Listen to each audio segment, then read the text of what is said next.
দেখতে পাচ্ছেন আমি একজন কৃষক।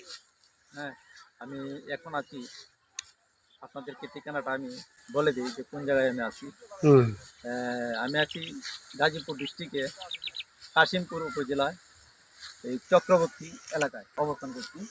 আমার ভাইয়ারা এই জমিনে ধান কাটতেছেন। দেখেন এত খরা রৌদ্র, আর এই প্রচণ্ড রৌদ্রে এই জমিনে কমই আমার কাছে বুঝতে পারছে, আপনারা দেখতে পাচ্ছেন। দেখেন আর শুকানো আমার ধান পর্যন্ত শুকায় গেছে, এমন অবস্থায় দেখেন। আপনারা না দেখলে আপনারা বুঝতে পারবেন, বাস্তবে আপনারা দেখতে হবে। ডেইলি কত কাকা? 800 টাকা ডেইলি। কয়টা থেকে কয়টা? কয়টা থেকে সন্ধ্যা পর্যন্ত। এতখানি এনার্জি থাকে? হ্যাঁ থাকে, বেলা ডোবা পর্যন্তই ওনারা কাজ করবেন। এই যে আপনারা দেখতে পাচ্ছেন ধান কিন্তু প্রচন্ড এর পর্যন্ত শুকায় গেছে যে রৌদ্রের তাপে। প্রচন্ড রৌদ্রের তাপ আপনারা তো জানতেই পারছেন, প্রায় 40-42 হয়ে যায়।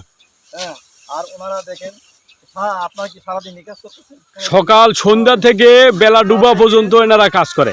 এই জমিনে এখন পানি থাকার কথা। আপনাদের সামনে আমি আর বেশি কিছু বলতে চাচ্ছি না।